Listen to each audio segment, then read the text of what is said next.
Hello दोस्तों, Shubham classes में मैं सुदेश फिर से आपका स्वागत करती हूँ।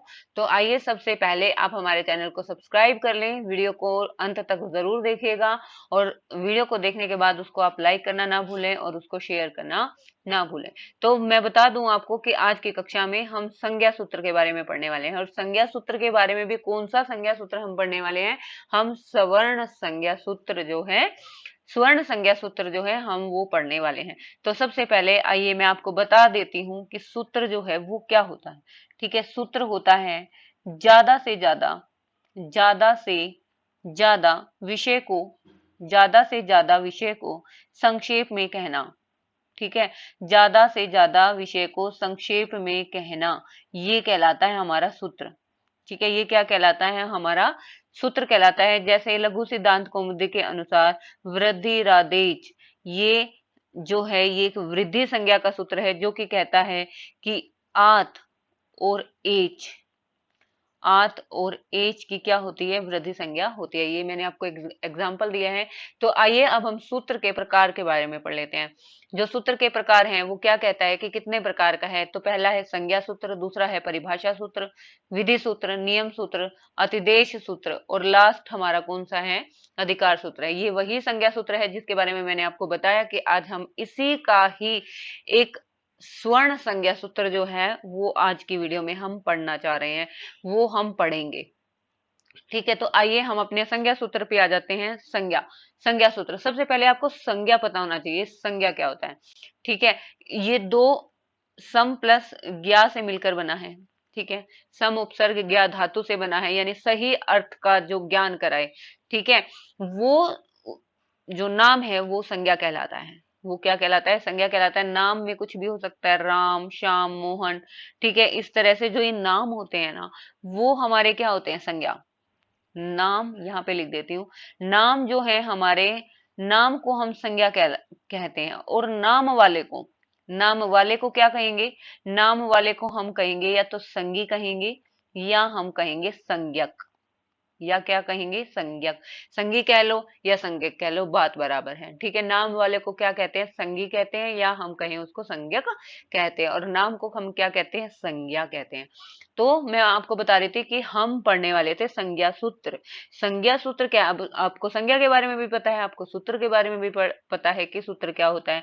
तो संज्ञा सूत्र क्या होता है, संज्ञा सूत्र का मतलब है संज्ञाओं का विधान करने वाला।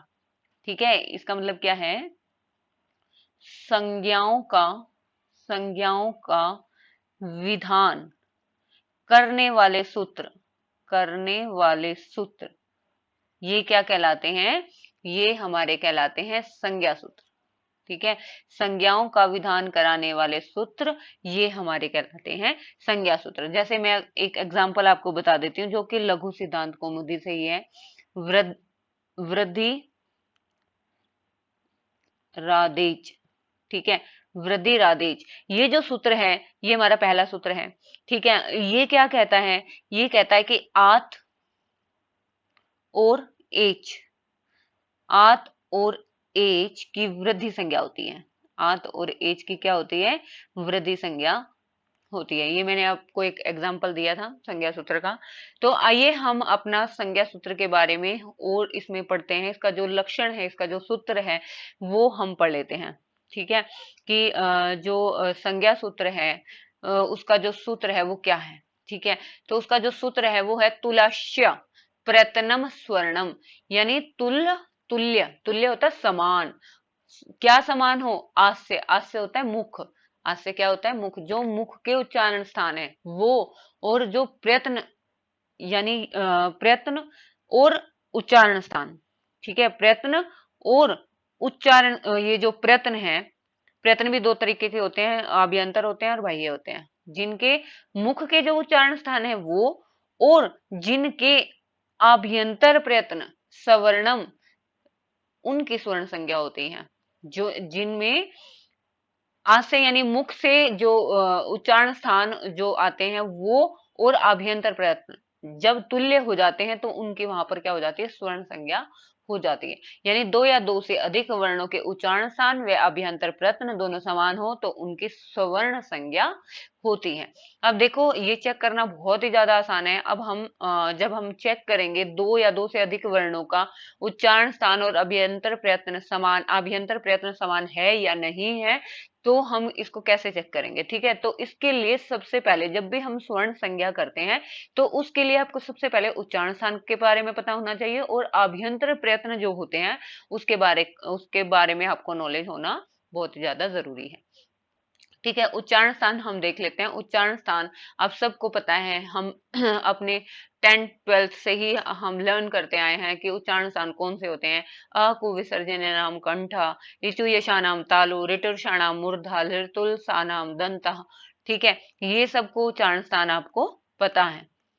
ठीक है, इसमें इसको एक्सप्लेन करने की शायद ज्यादा जरूरत भी नहीं है क्योंकि उच्चारण स्थान जो है आप सबको पता है कि कौन से होते हैं। तो अब हमने डेफिनेशन में क्या पढ़ा था? दो या दो से अधिक वर्ण होंगे और उनका उच्चारण स्थान और अभ्यंतर प्रयत्न अगर समान है तो उनकी स्वर्ण संज्ञा होती है। अब उच्चारण स्थान का तो हमें पता चल गया। ठीक है, अगर मैं पूछती हूँ कि झ का उच्चारण स्थान क्या है तो वो तालु होगा। ठीक है, आइए अब हम ना अभ्यंतर प्रयत्न के बारे में जान लेते हैं थोड़ा सा कि अभ्यंतर प्रयत्न कितने प्रकार का होता है।